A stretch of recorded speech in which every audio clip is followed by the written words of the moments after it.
नजर डालते हैं उन 3 बड़ी खबरों पर जिन पर रहेगी एनडीटीवी की नजर दिन भर। पहली खबर करणी सेना को लेकर। आगरा में करणी सेना के प्रदर्शन के बहाने समाजवादी पार्टी अध्यक्ष अखिलेश यादव ने योगी सरकार पर हमला किया। सोशल मीडिया पर लिखा, क्या यूपी सरकार खुलेआम हथियार लहराने वालों को देख नहीं रही। दूसरी बड़ी खबर मुंबई हमलों के मास्टरमाइंड तहव्वुर हुसैन राणा के वॉइस सैंपल को लेकर। इसके लिए अदालत में अर्जी लगा सकती है एनआईए। राणा की कॉल रिकॉर्ड से वॉइस सैंपल मैच हुआ तो दहशतगर्द के खिलाफ एक बड़ा सबूत बन सकता है। और तीसरी बड़ी खबर मध्य प्रदेश से। गुना में हनुमान जयंती की शोभा यात्रा निकाली जा रही थी जिस पर पथराव किया गया। कर्नलगंज में मस्जिद के आगे डीजे बजाने पर यह विवाद शुरू हुआ। मस्जिद के भीतर से जमकर पत्थरबाजी की गई। पुलिस ने किसी तरह हालात पर काबू पाया। तो राणा सांगा पर समाजवादी पार्टी सांसद रामजी लाल सुमन की जो विवादित टिप्पणी आई उसके विरोध में आगरा में करणी सेना ने प्रदर्शन किया। तो अखिलेश ने इसी मुद्दे पर योगी सरकार को कटघरे में खड़ा करने की कोशिश की है। पहले करणी सेना में शामिल लोगों को उन्होंने बीजेपी से जुड़ा हुआ बताया। फिर सोशल मीडिया पर पोस्ट लिखा कि कुछ लोग धमकियां दे रहे हैं, कुछ लहरा रहे हैं सरेआम हथियार।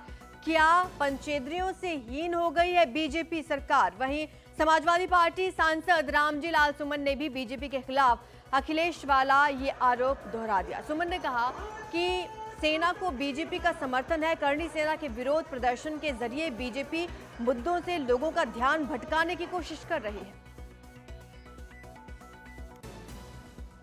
तो आपको बता दें कि अब सियासत गर्मा चुकी है इस मुद्दे पर। करणी सेना ने कल प्रदर्शन किया जिस पर अखिलेश यादव ने निशाना साधा। न सिर्फ करणी सेना पर निशाना साधा बल्कि बीजेपी को भी कटघरे में खड़ा किया। उन्होंने योगी सरकार पर निशाना साधा। कहा कि क्या योगी सरकार देख नहीं रही है कि किस तरीके से सड़कों पर हथियार लहराए जा रहे हैं और क्यों उन पर कार्रवाई नहीं की जा रही है।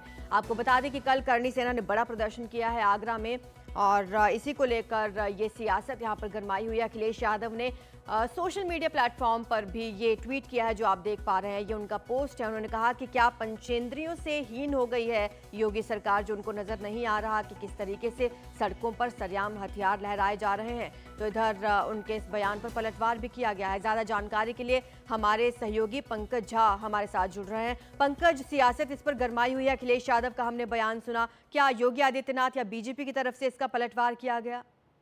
नहीं, बिल्कुल नहीं। और देखिए क्या हो गया, ये जो संसद में बयान था रामजी लाल सुमन का, खास तौर से राणा सांगा को लेकर के, उसके बाद से यूपी की राजनीति चरम पर है। और ये एक तरीके से मामला अखिलेश यादव को लगता है कि इसी बहाने, चूंकि रामजी लाल सुमन एक दलित सांसद है, दलित बिरादरी के हैं, और जिस तरीके से यूपी में मायावती और उनकी पार्टी बीएसपी लगातार कमजोर हो रही है, तो उनको लगता है इसी बहाने पीडीए के फॉर्मूले पर, जो एक तरीके से कहा जाता था ना कि समाजवादी पार्टी दलित विरोधी पार्टी है, तो दलितों को आपस अपने पास करने की उनकी कोशिश के तौर पर देखा जा रहा है। इसीलिए रामजी लाल सुमन कह रहे हैं कि वो किसी भी सूरत में माफी नहीं मांगे। कल के एक बयान का आपको याद दिलाऊंगा, जिक्र करना चाहूंगा, जब अखिलेश यादव ये बता रहे हैं कि बीएसपी जिन्होंने बनाई थी, यानी काशी राम जी ने, उनको भी मुलायम सिंह यादव ने ही संसद में भिजवाया था, उनकी मदद से ये गए थे। यानी कि बीएसपी के और दलितों के जो आइकॉन्स हैं उनके लिए समाजवादी पार्टी अपना है। मैं जहां इस वक्त खड़ा हूं, यहाँ भी अंबेडकर के नाम पर बीजेपी की यात्रा निकल रही है। तो एक तरीके से होड़ मची हुई है दलितों को अपना बताने और समझाने की। और उधर जो करणी सेना और तमाम क्षत्रिय संगठन है वो भी एक जिद पर अड़े हैं कि रामजी लाल सुमन हर हाल में इस्तीफा दें। शुक्रिया आपका इस तमाम जानकारी के लिए पंकज। तो लगातार वहां पर प्रदर्शन चल रहा है। इधर आगे बढ़ेंगे, बात करेंगे मध्य प्रदेश की, जहां गुना में हनुमान जयंती जुलूस पर पथराव किया गया। गुना के कर्नलगंज में जुलूस पर पथराव किया गया है। मस्जिद के सामने डीजे बजाने को लेकर ये पूरा विवाद शुरू हुआ। मस्जिद के अंदर से पत्थरबाजी का आरोप लगा है। घटना के बाद मौके पर भारी पुलिस बल तैनात है। पुलिस ने मामला दर्ज कर जांच शुरू कर दी है। लेकिन ये कुछ तस्वीरें उस वक्त की सामने आई हैं जब ये पत्थरबाजी की गई। मध्य प्रदेश के गुना से ये तस्वीरें आई। हनुमान जयंती जुलूस निकाला जा रहा था जिस पर ये पथराव किया गया। कर्नलगंज में जुलूस पर पत्थरबाजी हुई है। मस्जिद के सामने से निकल रहा था ये जुलूस और डीजे बजाने को लेकर ये विवाद पूरा शुरू हुआ। मस्जिद के अंदर से पत्थरबाजी का आरोप लगाया गया है।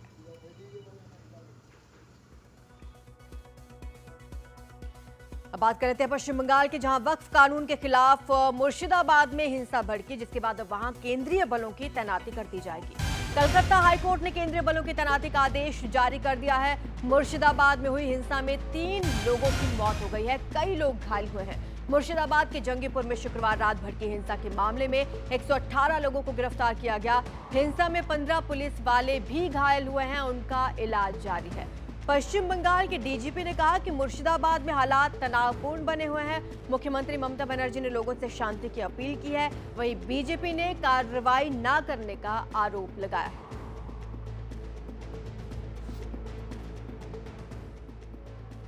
मुर्शिदाबाद हिंसा के बाद पश्चिम बंगाल की सीएम ममता बनर्जी ने चुप्पी तोड़ी। उन्होंने सोशल मीडिया पर पोस्ट किया। उन्होंने लिखा कि सभी धर्मों के लोगों से मेरी विनम्र अपील है कि कृपया शांत और संयमित रहें। हर इंसान की जान कीमती है। राजनीति के लिए दंगे मत भड़काएं। हमने वो कानून नहीं बनाया जिसे लेकर बहुत से लोग नाराज हैं। ये कानून केंद्र सरकार ने बनाया है, इसलिए जो जवाब आप चाहते हैं वो केंद्र सरकार से मांगा जाना चाहिए। हमने इस मामले पर अपनी स्थिति स्पष्ट कर दी है। हम इस कानून का समर्थन नहीं करते हैं। ये कानून हमारे राज्य में लागू नहीं किया जाएगा, तो फिर दंगा किस बात पर है? ये मुख्यमंत्री ममता बनर्जी का ट्वीट आप देख रहे हैं।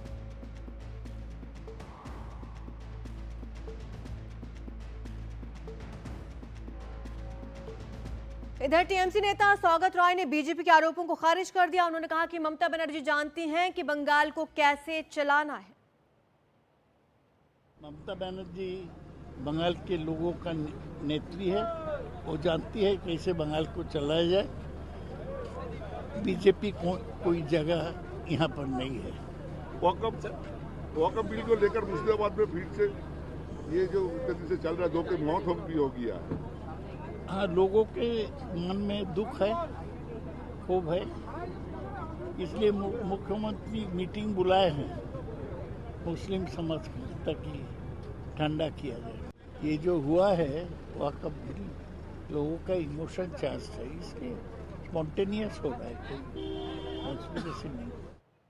केंद्रीय मंत्री सुकांता मजूमदार ने कहा कि मुर्शिदाबाद में हालात बहुत खराब हैं, घरों को आग के हवाले किया जा रहा है, लेकिन पुलिस कुछ भी नहीं कर रही है। सिचुएशन इज ग्रेव, हालत बहुत ही खराब है। हिंदू महिलाओं के साथ बदसलूकी हो रही है, एक के बाद एक घर लूटे जा रहे हैं, जला दिए गए। जो शाजीर मोड़, सूती, शमशेरगंज और उसके साथ साथ न्यू फरक्का में भी अभी शुरू हो चुका है। पुलिस चुपचाप हाथ में हाथ धरे बैठे हुए है, पुलिस कुछ नहीं कर रही है। इधर पश्चिम बंगाल में नेता प्रतिपक्ष शुवेंदु अधिकारी ने यह आरोप लगाया कि बंगाल में हिंदू सुरक्षित ही नहीं है, हालात बेहद नाजुक हैं। धुलियान डाक बांग्लो मोड़ पर हिंदू दुकान पे लूट किया गया है, आगजनी हुआ है। वह बांग्लादेश का बॉर्डर है।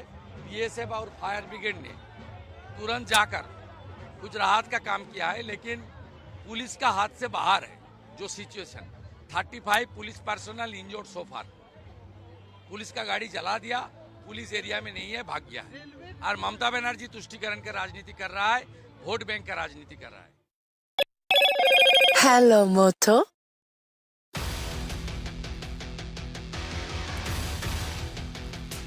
Motorola, India's leading AI smartphone brand.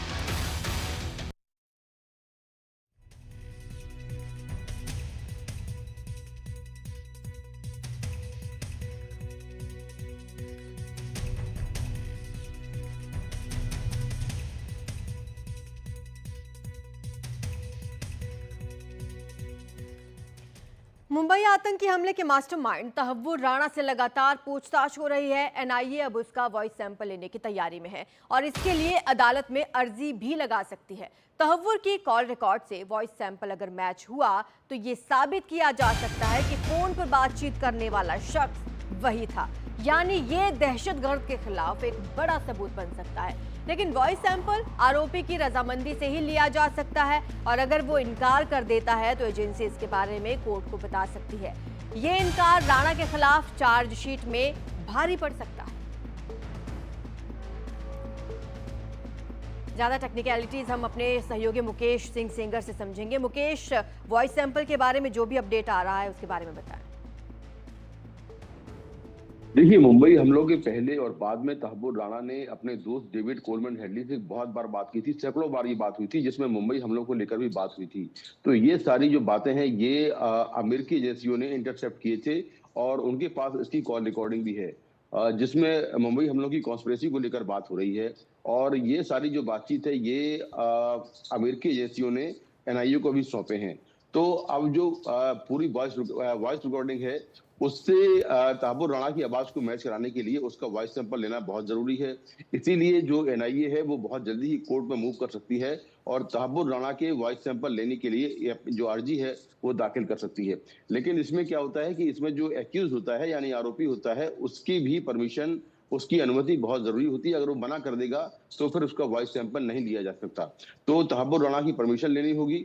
अगर तहव्वुर राणा मना करता है तो निश्चित तौर पर चार्जशीट में जब चार्जशीट पेश होगी तब उसके लिए दिक्कत होगी, क्योंकि अगर वो मना करता है तो उसका मतलब सीधी बात यह है कि वो कोऑपरेट नहीं कर रहा है और कहीं ना कहीं वो शामिल है इनमें, इसीलिए मना कर रहा है। तो उसकी परमिशन लेने के बाद वॉइस सैंपल लिया जाएगा और फिर उसका जो वॉइस सैंपल है वो सीएफएसएल के एक्सपर्ट एक खास रूम में, जो कि नो नॉइज रूम होता है, वहां पर उसका वॉइस सैंपल लेंगे और इसको मैच करेंगे। अगर ये मैच हो जाएगा तो अपने आप में काफी बड़ा सबूत होगा, क्योंकि जो रिकॉर्डिंग्स हैं, अगर उनसे इसका वॉइस सैंपल मैच हो जाएगा तो फिर ये साफ हो जाएगा कि मुंबई हमले की कॉन्स्पिरेसी तहव्वुर राणा ही कर रहा था। तो ये काफी अहम सबूत होने वाला है कोर्ट में और एनआईए बहुत जल्दी ही इसके लिए कोर्ट में मूव कर सकती है। जी, शुक्रिया आपका मुकेश इस तमाम जानकारी के लिए। आतंकी तहव्वुर राणा से एनआईए 2 दिन की पूछताछ कर चुकी है। बताया जा रहा है कि पहले दिन अपनी बीमारी का बहाना बनाकर वो सवालों से बचने की कोशिश में था। माना यह भी जा रहा है कि राणा से कई बड़े सवालों के जवाब मिल सकते हैं, जिससे पीड़ितों को इंसाफ मिल सकेगा।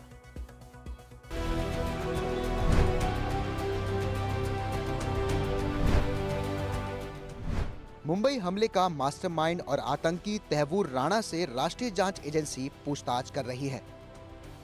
बताया जा रहा है कि तहव्वुर राणा से पूछताछ में एनआईए के अधिकारी कई महत्वपूर्ण जानकारियां हासिल करने की कोशिश कर रहे हैं। भारत में स्लीपर सेल के बारे में जानकारी, डेविड हेडली से संपर्क, पाकिस्तान में हैंडलर की पहचान, फंडिंग के स्रोत और भारत में कारोबारी पार्टनर्स के नाम शामिल है। इसके अलावा हेडली की भारत में मदद करने वालों और पैसे देने वालों के बारे में भी पता लगाया जा रहा है। बताया जा रहा है कि शुक्रवार को पहले दिन की पूछताछ में राणा ने पूरा सहयोग नहीं किया, लेकिन फिर भी एनआईए ने उसकी कुंडली निकाल ली है। राणा ने पाकिस्तान के चिचबूतनी गांव में जन्म लिया था। उसके पिता स्कूल प्रिंसिपल थे। राणा ने पढ़ाई की शुरुआत हसन अब्दाल के मिलिट्री स्कूल से की।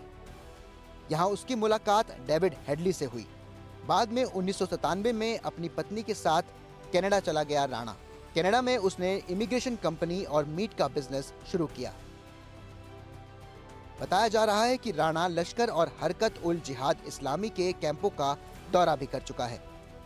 सूत्रों की माने तो एनआईए अपनी जांच में इस पर से पर्दा उठाने की कोशिश कर रही है कि दुबई में बैठा वो शख्स कौन है, जिसे पहले से मुंबई हमले की जानकारी थी।